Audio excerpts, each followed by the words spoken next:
பிஸ்மில்லாஹ் அல்ஹம்துலில்லாஹ் வஸ்ஸலாத்து வஸ்ஸலாமு அலா ரசூலில்லாஹ் முஹம்மது பின் அப்துல்லாஹ் வ அலா ஆலிஹி வ ஸஹ்பிஹி வ மன் தபிஅஹும் பி இஹ்சானின் இலா யௌமித்தீன். அம்மா பஅத். அன்புக்குரிய நேயர்களே, சகோதரர்களே, அஸ்ஸலாமு அலைக்கும் வ ரஹ்மத்துல்லாஹி வ பரகாத்துஹு. தொடர்ச்சியாக நாம் அல் ஃபிக்ஹுல் முயஸ்ஸர் அலா தௌஇல் கிதாபி வஸ் சுன்னா என்ற நூலிலிருந்து இஸ்லாமிய சட்டங்களை கற்று வருகின்றோம். அந்த அடிப்படையில் இன்றைய தினம் இரண்டாவது பாடம் ஃபில் ஆனியதி வஃபிஹி இத்தத்து மசாயில், பாத்திரங்கள் பற்றிய பாடமே இன்று நாங்கள் படிக்க இருக்கின்ற பாடம். பொதுவாக எங்களுடைய பாவனைக்காக, நீரை பரிமாறுவதற்காக அல்லது உணவை பரிமாறுவதற்காக, குடிபானங்களுக்காக நாங்கள் பயன்படுத்துகின்ற பாத்திரங்களையே இது குறிக்கிறது. பாத்திரங்கள் எந்த அடிப்படையிலும் இருக்கலாம். அல்லாஹு தஆலா அல் குர்ஆனிலே ஹுவல்லதி ஹலக லகும் மா ஃபில் அர்தி ஜமீஆ, அவனே உங்களுக்காக உலகத்தில் இருக்கிற அனைத்தையும் படைத்தான் என்று குறிப்பிடுகிறார். எனவே பாத்திரங்களை பொறுத்தவரை அது இரும்பாக இருந்தாலும் வேறு என்ன பொருட்களில் செய்யப்பட்டாலும் அடிப்படையில் அவை அனைத்தும் ஹலால் என்பதே அல்லாஹு தஆலா இந்த வசனத்திலே நமக்கு சொல்லுகின்ற விஷயங்களாக இருக்கின்றன. எனவே பாத்திரங்களில் ஏதாவது தடை செய்யப்பட்டது என்று சொல்லப்பட்டால் அதற்கு நாங்கள் ஆதாரம் கூற வேண்டும். இந்த பாடத்திலே வரக்கூடிய முதலாவது அலகு சுத்தம் செய்வதற்காக தங்கம் வெள்ளி பாத்திரங்களை நாங்கள் பயன்படுத்த முடியுமா என்பது. பொதுவாக உண்பதற்காக, குடிப்பதற்காக, சுத்தம் செய்வதற்காக நாங்கள் எந்த பாத்திரங்களையும் பயன்படுத்த முடியும். அந்த பாத்திரம் எவ்வளவு விலை உயர்ந்ததாக இருந்தாலும் சரியே. ஆனால் தங்கம் வெள்ளி பாத்திரங்களை சாப்பிடுவதற்கும் குடிப்பதற்கும் நாங்கள் பயன்படுத்த முடியாது. வேறு தேவைகளுக்காக நாங்கள் அதை பயன்படுத்தி கொள்ள முடியும். அழகுக்காக, அது மாதிரி எங்களுடைய வேறு பொருட்களை பரிமாறுவதற்காக, சுத்தம் செய்வதற்காக என்று நாங்கள் அந்த பாத்திரங்களை பயன்படுத்த முடியும். ரசூலுல்லாஹி ஸல்லல்லாஹு அலைஹி வஸல்லம் அவர்கள் சொன்னார்கள், லா தஷ்ரபு ஃபி ஆனியத்தி ذهب والفضة ولا تأكلوا في صحافها فإنها لهم في الدنيا ولكم في الآخرة. நீங்கள் தங்கம் வெள்ளி பாத்திரங்களிலே குடிக்காதீர்கள், பானங்களை அருந்தாதீர்கள், அந்த தட்டுக்களிலே நீங்கள் சாப்பிடாதீர்கள். ஏனென்றால் அவை மறுமையை நம்பாதவர்களுக்காக, இஸ்லாத்தை ஏற்றுக்கொள்ளாதவர்களுக்காக இந்த உலகத்திலும், மறுமையை நம்பி இஸ்லாத்தை ஏற்று வாழக்கூடியவர்களுக்கு மறு உலகத்திலுமாக ஆக்கப்பட்டிருக்கிறது என்று ரசூலுல்லாஹி ஸல்லல்லாஹு அலைஹி வஸல்லம் அவர்கள் சொன்னார்கள். வேறு ஒரு ஹதீஸிலே நாங்கள் பார்க்கிறோம், அல்லதி யஷ்ரபு ஃபி ஆனியத்தில் ஃபித்ததி இன்னமா யுஜர்ஜிரு ஃபி பத்னிஹி நாரு ஜஹன்னம். யார் தங்கம் வெள்ளி பாத்திரங்களிலே, வெள்ளி பாத்திரத்திலே நீர் அருந்துகிறானோ அவன் தன்னுடைய வயிற்றில் நரக நெருப்பையே கொதிக்கச் செய்கிறான், நிரப்புகிறான் என்று ரசூலுல்லாஹி ஸல்லல்லாஹு அலைஹி வஸல்லம் அவர்கள் சொன்னார்கள்.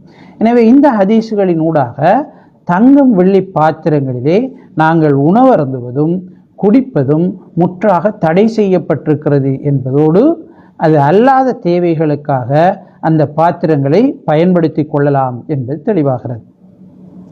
தங்கம் வெள்ளி பாத்திரங்கள் என்று சொல்லும்போது சுத்தமான தங்கம் வெள்ளியில் செய்யப்பட்ட பாத்திரங்களுக்கும் இந்த சட்டம் பொருந்தும். அதுபோன்று தங்கம் வெள்ளியினால் முலாம் பூசப்பட்ட பாத்திரங்களும் இந்த சட்டத்திற்குள் அடங்குகின்றது. எங்களுடைய பாத்திரங்களிலே ஏதாவது உடைந்து போகிறது அல்லது ஏதாவது ஓட்டையாகி விடுகிறது, அந்த நேரம் தங்கம் வெள்ளியினால் அந்த பாத்திரத்தை சீர் செய்து கொண்டால் அந்த பாத்திரத்தினை பயன்படுத்த முடியுமா என்பது இரண்டாவது அலகாக இருக்கிறது. பொதுவாக தங்கத்தினால் பழுது பார்க்கப்பட்ட பாத்திரங்களை பொதுவாக நாங்கள் பயன்படுத்த முடியாது. வெள்ளியை பொறுத்தவரை நாங்கள் பயன்படுத்த முடியும். ஆனால் சிறிய அளவிலே அந்த வெள்ளி பாத்திரத்தோடு கலந்திருக்குமாக இருந்தால் அதை நாங்கள் பயன்படுத்த முடியும். அனஸ் இப்னு மாலிக் ரலியல்லாஹு அன்ஹு அவர்கள் அறிவிக்கக்கூடிய ஹதீஸிலே ரசூலுல்லாஹி ஸல்லல்லாஹு அலைஹி வஸல்லம் அவர்களுடைய பாத்திரம் உடைந்து விட்டது. அந்த உடைந்த இடத்தை சீர் செய்வதற்காக ரசூல் ஸல்லல்லாஹு அலைஹி வஸல்லம் அவர்கள் சிறிதளவு வெள்ளியை பயன்படுத்தினார்கள், வெள்ளியிலிருந்து எடுத்து அதை சீர் செய்து கொண்டார்கள் என்று அனஸ் இப்னு மாலிக் ரலியல்லாஹு அன்ஹு அவர்கள் அறிவிக்கிறார்கள். எனவே இந்த ஹதீஸின் அடிப்படையிலே சிறிய அளவிலான வெள்ளியை கொண்டு உடைந்த பாத்திரம் சீர் செய்யப்பட்டால் அதை நாங்கள் என்ன செய்யலாம், பயன்படுத்தி கொள்ள முடியும். ஆனால் தங்கத்தை பொறுத்தவரை முற்றாக பயன்படுத்துவது தடை செய்யப்பட்டதாக இருக்கிறது. இந்த பாத்திரங்கள் பற்றிய பிரதான தலைப்பிலே வருகின்ற 3வது அலகு முஸ்லிம் அல்லாதவர்களுடைய பாத்திரங்கள். பொதுவாக முஸ்லிம் அல்லாதவர்களுடைய பாத்திரங்கள் அடிப்படையில் பயன்படுத்துவதற்கு ஆகுமானவை என்பதை நாங்கள் புரிந்து கொள்ள வேண்டும். இங்கே ஏன் இந்த தலைப்பு இடப்படுகிறது என்றால், முஸ்லிம்களை பொறுத்தவரை அவர்கள் சுத்தமானது அசுத்தமானது ஹராம் ஹலால் என்று பேணி தங்களுடைய பாத்திரங்களிலே சமைக்கக்கூடியவர்களாக, அதை பேணி அவற்றை பயன்படுத்தக்கூடியவர்களாக இருப்பார்கள். ஆனால் முஸ்லிம் அல்லாதவர்களை பொறுத்தவரையிலே இந்த வேறுபாடு அவர்களுக்கு இருக்காது.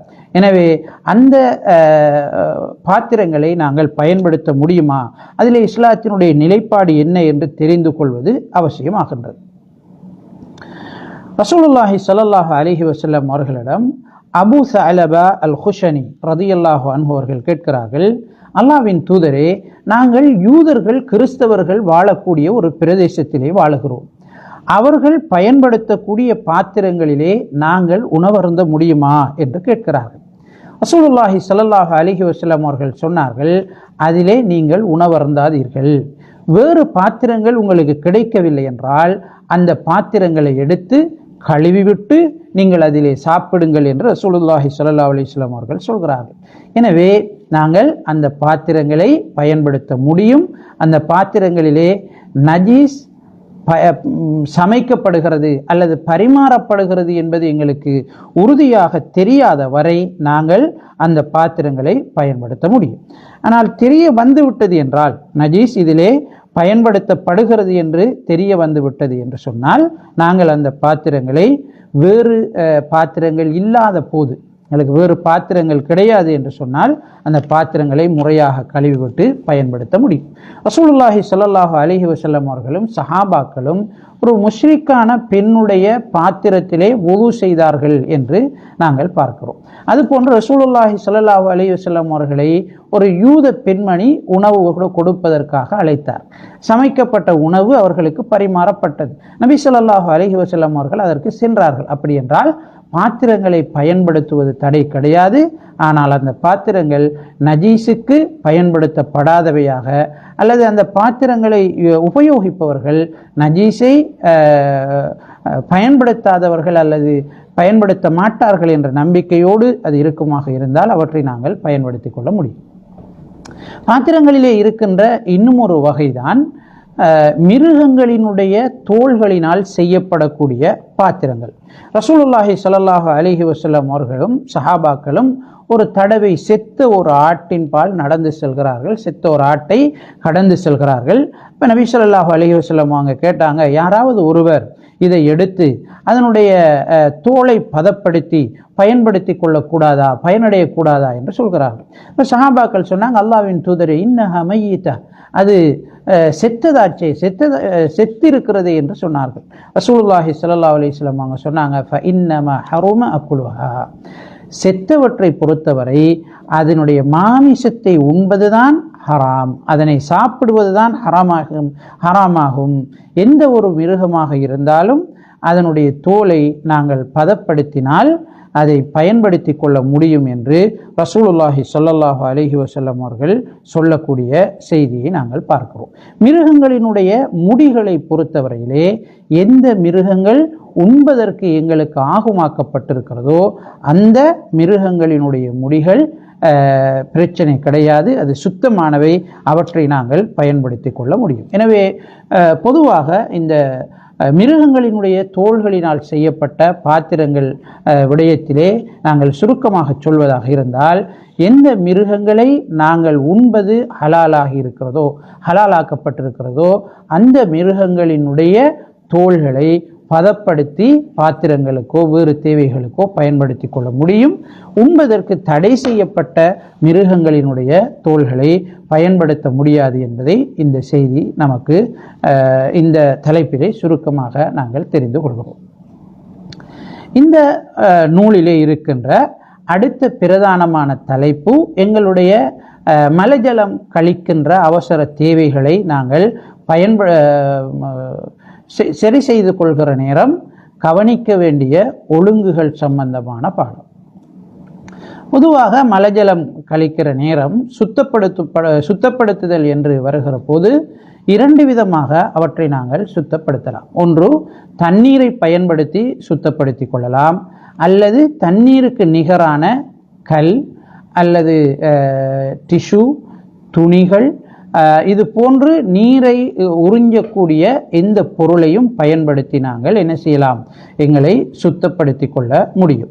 அனஸ் இப்னு மாலிக் ரலியல்லாஹு அன்ஹு அவர்கள் சொல்கிறார்கள், ரசூலுல்லாஹி ஸல்லல்லாஹு அலைஹி வஸல்லம் அவர்கள் மலஜலம் கழிப்பதற்காக நுழைவார்கள். நானும் என்னை போன்ற இன்னும் ஒரு சிறுவனும் நபி அவர்களுக்கு ஒரு வாளி தண்ணீரையும் அது போன்று ஒரு தடியையும் கொண்டு செல்வோம். நபி அவர்கள் தண்ணீரினால் சுத்தம் செய்யக்கூடியவர்களாக இருந்தார்கள் என்று அறிவிக்கிறார்கள். ஆயிஷா ரலியல்லாஹு அன்ஹா அவர்கள் ரசூல் ஸல்லல்லாஹு அலைஹி வஸல்லம் அவர்கள் சொல்வதாக சொல்கிறார்கள், உங்களில் ஒருவர் மலம் கழிப்பதற்காக சென்றால் அவர் 3 கற்களினால் சுத்தப்படுத்தி கொள்ளட்டும். ஏனென்றால் 3 கற்களால் சுத்தப்படுத்தினால் அது அவருக்கு போதுமானது என்று நபி ஸல்லல்லாஹு அலைஹி வஸல்லம் அவர்கள் குறிப்பிடுகிறார்கள். சில அறிஞர்கள் தண்ணீரால் கழுவி அல்லது கற்களினால் சுத்தம் செய்துவிட்டு தண்ணீரினால் கழுகுவது மிகவும் ஏற்றமானது, பொருத்தமானது என்று குறிப்பிடுகிறார்கள். இரண்டில் ஒரு முறையை நாங்கள் பயன்படுத்தி கொண்டாலும் போதுமானது. சுத்தப்படுத்துகிற நேரம் நாங்கள் தண்ணீரை பயன்படுத்துவதில் எந்த பிரச்சனையும் கிடையாது. ஆனால் கற்களை நாங்கள் பயன்படுத்துகிற நேரம் ஒன்று 3 கற்களை நாங்கள் பயன்படுத்த வேண்டும், அல்லது கற்களிலே 3 பகுதிகளை, ஒரு கல்லாக இருந்தாலும் அதிலே உள்ள 3 பகுதிகளை பயன்படுத்தி நாங்கள் சுத்தம் செய்து கொள்ள முடியும். சல்மான் அல் ஃபாரிசி ரலியல்லாஹு அன்ஹு அவர்கள் சொல்கிறார்கள், ரசூலுல்லாஹி ஸல்லல்லாஹு அலைஹி வஸல்லம் அவர்கள் எங்களை வலக்கரத்தினால் சுத்தம் செய்வதற்கு தடுத்தார்கள். அதுபோன்று 3 கற்களை விட குறைவான கற்களினால் சுத்தம் செய்வதையும் தடுத்தார்கள். அதுபோன்று மிருகங்களினுடைய விட்டைகள், எலும்பு போன்றவற்றை கொண்டும் சுத்தம் செய்வதை தடுத்தார்கள் என்று குறிப்பிடுகிறார்கள். எனவே நாங்கள் மலஜலம் கழித்துவிட்டு சுத்தம் செய்கிற நேரம் இந்த ஒழுங்குகளை கவனத்தில் கொள்ள வேண்டும். மலஜலம் கழிக்கிற நேரம் நாங்கள் கிபிலாவை முன்னோக்குவதும் கிபிலாவுக்கு நாங்கள் புறமுது காட்டி உட்கார்வதும் தடை செய்யப்பட்டிருக்கிறது. ரசூலுல்லாஹி ஸல்லல்லாஹு அலைஹி வஸல்லம் அவர்கள் சொன்னார்கள், நீங்கள் மலஜலம் கழிப்பதற்கு வந்தால் ஃபலா தஸ்தக்பிலுல் கிபிலா, நீங்கள் கிபிலாவை முன்னோக்காதீர்கள், அது போன்று கிபிலாவை பின்னோக்கியும் இருக்காதீர்கள், கிபிலாவுக்கு உங்களுடைய பிற்பக்கத்தை காட்டியும் இருக்காதீர்கள். வலாக்கின் ஷர்ரிகு அவ் கர்ரிபு, என்றாலும் கிழக்காக மேற்காக திரும்பிக் கொள்ளுங்கள் என்று ரசூலுல்லாஹி ஸல்லல்லாஹு அலைஹி வஸல்லம் அவர்கள் சொல்கிறார்கள். அப்துல்லாஹ் இப்னு உமர் ரலியல்லாஹு அன்ஹு அவர்கள் சொல்கிறார்கள், ரசூலுல்லாஹி ஸல்லல்லாஹு அலைஹி வஸல்லம் அவர்கள் ஷாம் பிரதேசத்திலே, ஷாமை நபி அவர்கள் தன்னுடைய வீட்டிலே ஷாம் பிரதேசத்தை முன்னோக்கி காபாவை பின்னோக்கி சிறுநீர் கழித்ததை நான் கண்டேன் என்று அப்துல்லாஹ் இப்னு உமர் ரலியல்லாஹு அன்ஹு அவர்கள் சொல்கிறார்கள். அப்துல்லாஹ் இப்னு உமர் ரலியல்லாஹு அன்ஹு அவர்கள் ஒரு தடவை தன்னுடைய வாகனத்தை கொண்டு நிறுத்திவிட்டு கிப்லாவுக்கு முன்னோக்கி சிறுநீர் கழிக்கிறார்.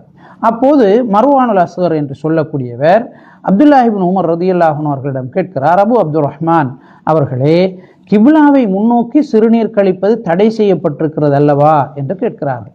அப்போது அப்துல்லாஹ் இப்னு உமர் ரலியல்லாஹு அன்ஹு அவர்கள் சொன்னார்கள், பாலைவனத்திலே உனக்கும் கிபிலாவிற்கும் இடையிலே எந்த திரையும் தடுப்பும் இல்லை என்றால் தான் நீ கிபிலாவை முன்னோக்குவதை தவிர்த்து கொள்ள வேண்டும், அதுதான் தடை செய்யப்பட்டது என்று குறிப்பிடுகிறார்கள். எனவே எந்த திரையும் இல்லாத ஒரு வெட்டு வெளியிலே சிறுநீர் கழிக்க அல்லது மலம் கழிக்க ஒருவர் செல்லுகிற நேரம் காபாவை முன்னோக்குவதையோ பின்னோக்குவதையோ தவிர்த்து கொள்ள வேண்டும். ஆனால் ஒரு அடைக்கப்பட்ட இடத்திலே, மறைவான ஒரு இடத்திலே காபாவுக்கும் எங்களுக்கும் இடையிலே ஏதாவது தடைகள் திரைகள் இருக்குமாக இருந்தால் அந்த நேரம் காபாவை முன்னோக்குவது இந்த தடைக்குள் அடங்காது என்பதை இந்த செய்தி நமக்கு சொல்கிறது. ஆனாலும் முடியுமான அளவு காபாவை முற்படுத்துவதையோ பிற்படுத்துவதையோ சிறுநீர் கழிக்கிற நேரம் தவிர்ந்து கொள்வது மிக மிக சிறந்த ஒன்றாக இருக்கிறது. நாங்கள் மலம் கழிக்கிற நேரம், சிறுநீர் கழிக்கிற நேரம் சில விஷயங்களை கவனத்தில் கொள்வது சுன்னத்தாக இருக்கிறது. அதில் முதலாவது விஷயம், மலம் கழிக்க அல்லது சிறுநீர் கழிப்பதற்காக நாங்கள் மலஜலக்கூடம் செல்லுகிற போது எங்களுடைய இடது காலை முன்னால் வைத்து துஆவை ஓதிக்கொண்டு செல்வது. பிஸ்மில்லா அல்லாஹும்ம இன்னி அஊது பிக மினல் ஹுபுஸி வல் ஹபாயிஸி, அல்லாஹும்ம இன்னி அஊது பிக மினல் ஹுபுஸி வல் ஹபாயிஸி என்ற துஆவை நாங்கள் ஓதிக்கொண்டு உள்ளே நுழைவது. வெளியேறுகிற நேரம் குஃப்ரானக என்று சொல்லி வலது காலை முன்வைத்து நாங்கள் வெளியேறுவது. நாங்கள் மலஜலம் கழிப்பதற்காக செல்லுகின்ற போதே எங்களுடைய ஆடைகளை உயர்த்தாமல் உள்ளே சென்று மலஜலம் கழிக்கிற இடத்திற்கு மிகவும் நெருக்கமானதற்கு பிறகு எங்களுடைய ஆடைகளை நாங்கள் அகற்றுவது சுன்னத்தான ஒன்றாக இருக்கிறது. அதுபோன்று நாங்கள் மறைவான இடம் இல்லாது வெளியிலே வெட்ட வெளியிலே நாங்கள் மலஜலம் கழிப்பதற்கு முனைகின்ற நேரம் அடுத்தவர்களுடைய கண்ணிலிருந்து தூரமாக அவர்களுடைய பார்வைக்கு அங்கால் சென்று எங்களுடைய தேவைகளை நிறைவேற்றிக் கொள்வது சுன்னத்தாக இருக்கிறது. ஜாபிர் பின் அப்துல்லா ரலியல்லாஹு அன்ஹு அவர்கள் சொல்கிறார்கள், நாங்கள் நபி ஸல்லல்லாஹு அலைஹி வஸல்லம் அவர்களுடன் ஒரு பயணத்திலே சென்றோம். ரசூலுல்லாஹி ஸல்லல்லாஹு அலைஹி வஸல்லம் அவர்கள் மலம் கழிப்பதற்காக சென்றால் எங்களுடைய பார்வைக்கு தென்படாத அளவு மிக தூரமாக அவர்கள் சென்று மறைந்து அவருடைய தேவையை நிறைவேற்றக்கூடியவராக இருந்தார்கள் என்று சொல்கிறார். அலி ரலியல்லாஹு அன்ஹு அவர்கள் சொல்கிறார்கள், ரசூலுல்லாஹி ஸல்லல்லாஹு அலைஹி வஸல்லம் அவங்க சொன்னாங்க, யாராவது நீங்கள் மலஜலம் கழிப்பதற்கு சென்றால் பிஸ்மில்லா என்று சொல்லுங்கள். அனஸ் ரலியல்லாஹு அன்ஹு அவருடைய ஹதீஸிலே ரசூல் ஸல்லல்லாஹு அலைஹி வஸல்லம் அவர்கள் மலஜலம் கழிப்பதற்காக நுழைந்தால் அல்லாஹும்ம இன்னி அஊது பிக மினல் ஹுபுஸி வல் ஹபாயிஸி என்று ஓதக்கூடியவர்களாக இருந்தார்கள் என்று பதிவு செய்யப்பட்டிருக்கிறது. ஆயிஷா ரலியல்லாஹு அன்ஹா அவர்கள் சொல்கிறார்கள், நபி ஸல்லல்லாஹு அலைஹி வஸல்லம் அவர்கள் மலஜலம் கழித்து வெளியாகிற நேரம் குஃப்ரானக என்று சொல்லக்கூடியவர்களாக இருந்தார்கள் சொல்கிறார்கள். அப்துல்லாஹ் இப்னு உமர் ரலியல்லாஹு அன்ஹு அவர்கள் அறிவிக்கக்கூடிய செய்தியிலே ரசூலுல்லாஹி ஸல்லல்லாஹு அலைஹி வஸல்லம் அவர்கள் மலஜலம் கழிப்பதற்காக சென்றால் நிலத்திற்கு மிகவும் நெருக்கமாக ஆகாத வரை அவர்கள் தன்னுடைய ஆடையை உயர்த்தக்கூடியவராக இருக்கவில்லை என்று சொல்கிறார்கள். எனவே இவைகள் நாங்கள் மலஜலம் கழிக்கிற நேரம் கவனிக்க வேண்டிய சுன்னத்தான நபி ஸல்லல்லாஹு அலைஹி வஸல்லம் அவர்களுடைய வழிமுறையாக இருக்கிறது. சில விடயங்களை நாங்கள் மலஜலம் கழிக்கிற நேரம் கட்டாயம் தவிர்த்து கொள்ள வேண்டும். அதை நாங்கள் செய்வது ஹராமாக இஸ்லாத்திலே தடை செய்யப்பட்ட விஷயமாக இருக்கிறது. ரசூலுல்லாஹி ஸல்லல்லாஹு அலைஹி வஸல்லம் அவர்கள் ஓடாமல் தேங்கி நிற்கக்கூடிய நீர்களிலே மலஜலம் கழிப்பதை தடுத்தார்கள். ஓடாம தேங்கி நிற்கக்கூடிய நீர்கள், மடு அது மாதிரி இடங்களிலே தேங்கி நிற்கக்கூடிய இடங்களிலே நாங்கள் மலஜலம் கழிக்கக்கூடாது என்று ரசூல் ஸல்லல்லாஹு அலைஹி வஸல்லம் அவர்கள் சொல்லி இருக்கிறார்கள். ரசூல் ஸல்லல்லாஹு அலைஹி வஸல்லம் அவர்கள் வேறொரு ஹதீஸிலே சொல்கிறார்கள், உங்களில் ஒருவர் மலம் கழித்தால் அல்லது உங்களில் ஒருவர் சிறுநீர் கழித்தால் உங்களுடைய வலக்கரத்தினால் அவருடைய அபத்தை தொட வேண்டாம், அதுபோன்று அவருடைய வலக்கரத்தினால் அதை சுத்தம் செய்ய வேண்டாம் என்று நபி அவர்கள் சொன்னார். எனவே நாங்கள் வலக்கரத்தினால் சுத்தம் செய்வதையோ மர்மஸ்தானத்தை அபத்தை பிடிப்பதையோ தவிர்த்து கொள்ள வேண்டும். நாங்கள் மலஜலம் கழிக்கிற நேரம் கட்டாயம் தவிர்த்து கொள்ள வேண்டிய இன்னும் ஒரு விடயம்தான், மனிதர்களுக்கு நிழல் கொடுக்கக்கூடிய மரங்களின் கீழே, கனி கொடுக்கக்கூடிய மரங்களின் கீழே பயனளிக்கக்கூடிய மரங்களின் கீழே நாங்கள் மலஜலம் கழிப்பதை தவிர்த்து கொள்ள வேண்டும். அதுபோன்று வீதிகளிலே நாங்கள் மலஜலம் கழிப்பதையும் தவிர்த்து கொள்ள வேண்டும். மனிதர்கள் அல்லது மிருகங்களில் வரக்கூடிய நீர்நிலைகளிலே நாங்கள் அந்த இடங்களிலே மலஜலம் கழிப்பதையும் தவிர்த்து கொள்ள வேண்டும். இத்தகையவர்கள் அல்லாஹுவினால் சபிக்கப்பட்டவர்கள் என்று ரசூலுல்லாஹி ஸல்லல்லாஹு அலைஹி வஸல்லம் அவர்கள் குறிப்பிடுகிறார்கள். எனவே கண்டிப்பாக இவற்றை நாங்கள் தவிர்த்து கொள்ள வேண்டும். அதுபோன்று நாங்கள் மலஜலம் கடிக்கிற இடத்திலே குர்ஆன் ஓதுவதை தவிர்த்து கொள்ள வேண்டும். அதுபோன்று விட்டைகள், எலும்பு, நாங்கள் உண்ணுகிற உணவு இவற்றை கொண்டு சுத்தம் செய்வதையும் நாங்கள் தவிர்த்து கொள்ள வேண்டும். ரசூலுல்லாஹி ஸல்லல்லாஹு அலைஹி வஸல்லம் அவர்கள் எலும்புகளை கொண்டு சுத்தம் செய்வதையும் விட்டைகளை கொண்டு சுத்தம் செய்வதையும் தடுத்திருக்கிறார்கள் என்று ஜாபிர் ரலியல்லாஹு அன்ஹு அவர்கள் குறிப்பிடுகிறார்கள். எனவே வேறு ஒரு ஹதீஸிலே இவைகள் உங்களுடைய சகோதரர்களான ஜின்களினுடைய உணவு என்று ரசூலுல்லாஹி ஸல்லல்லாஹு அலைஹி வஸல்லம் அவர்கள் குறிப்பிடுகிறார்கள். விட்டைகள் என்று சொல்கிற நேரம் மிருகங்களினுடைய காய்ந்த மலம் இவற்றை கொண்டு சுத்தம் செய்வதையும் நபி ஸல்லல்லாஹு அலைஹி வஸல்லம் அவர்கள் தடுத்தார்கள். எங்களுக்கு சில உணவுப் பொருட்கள் தண்ணீரை உறிஞ்சக்கூடிய அல்லது சுத்தம் செய்வதற்கு ஏற்ற விதத்திலே இருக்கலாம். உதாரணமாக நாங்கள் சாப்பிடக்கூடிய பன், இது போன்ற கோதுமையால் செய்யப்பட்ட சில உணவுகள் எங்களுடைய நீரை உறிஞ்சக்கூடிய அல்லது சுத்தம் செய்வதற்கு ஏற்ற விதத்திலே அது அமைந்திருக்கலாம். ஆனாலும் அப்படி சுத்தம் செய்ய முடியாது. ஏனெனில் உணவுப் பொருட்கள் கௌரவிக்கப்பட வேண்டியவை, அது உண்பதற்குரியவை என்கிறத நாங்கள் கவனத்தில் கொள்ள வேண்டும். அதுபோன்று ரசூலுல்லாஹி ஸல்லல்லாஹு அலைஹி வஸல்லம் அவர்கள் மையவாடிகளில் மலஜலம் கழிப்பதையும் தடுத்திருக்கிறார்கள். ஒரு ஹதீஸிலே நாங்கள் பார்க்கிறோம், நான் மனிதர்கள் ஒன்று சேருகின்ற இடமாகிய சந்தையின் நடுவிலே மலஜலம் கழிப்பதையும் அல்லது சிறுநீர் கழிப்பதையும் கபறுகளிலே சிறுநீர் கழிப்பதையும் ஒன்றாகவே கருதுகிறேன் என்று ரசூலுல்லாஹி ஸல்லல்லாஹு அலைஹி வஸல்லம் அவர்கள் சொன்னார்கள். எனவே இவற்றை நாங்கள் சிறுநீர் மலம் கழிக்கிற நேரம் கட்டாயம் தடுத்து கொள்ள வேண்டும், தவிர்த்து கொள்ள வேண்டும். சில விஷயங்கள் இருக்கிறது, நாங்கள் அவற்றை மலஜலம் கழிக்கிற நேரம் தவிர்த்து கொள்வது மிகவும் சிறந்தது, நல்லது. அது சுன்னத் என்ற அடிப்படையிலோ அல்லது ஹராம் என்ற அடிப்படையிலோ நோக்கப்படாவிட்டாலும் அறிஞர்கள் இந்த விஷயங்களை நீங்கள் தவிர்த்து கொள்வது மிகவும் சிறந்தது என்று எங்களுக்கு அடையாளப்படுத்தி இருக்கிறார்கள். அது நாங்கள் ஒவ்வொருவரும் ஏற்றுக்கொள்ளக்கூடிய விடயங்கள் தான். முதலாவது விடயம், காற்று அடிக்கிற நேரம் அந்த காற்றுக்கு எதிர் திசையிலே நின்று நாங்கள் சிறுநீர் கழிக்கக்கூடாது. அது எங்களை என்ன செய்துவிடும், அசுத்தப்படுத்தி விடும். அதுபோன்று நாங்கள் சிறுநீர் மலம் கழிக்கிற நேரம் பேசுவதை தவிர்த்து கொள்ள வேண்டும்.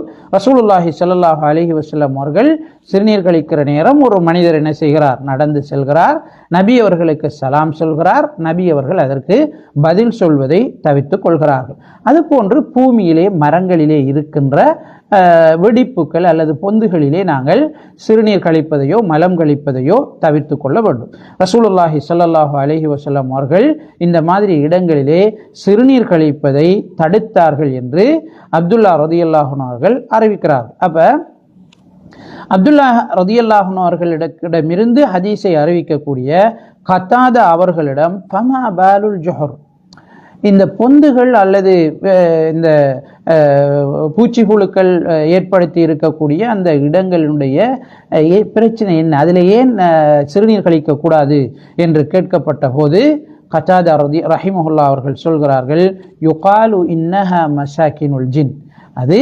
ஜின்களினுடைய இருப்பிடங்கள் என்று சொல்லப்படுகிறது என்று சொல்கிறார்கள். எனவே ஜின்களினுடைய இருப்பிடமாக இருக்கிற நேரம் அல்லது வேறு பூச்சி புழுக்கள் அதிலே குடியிருக்கிற நேரம் நாம் மலஜலம் கழிப்பதனால் தீங்கு ஏற்படுவதற்கான வாய்ப்புகள் இருக்கிறது. எனவே கண்டிப்பாக அவைகளை நாங்கள் தவிர்த்து கொள்வது எங்களுக்கு பாதுகாப்பாக மிகவும் பொருத்தமானதாக இருக்கும்.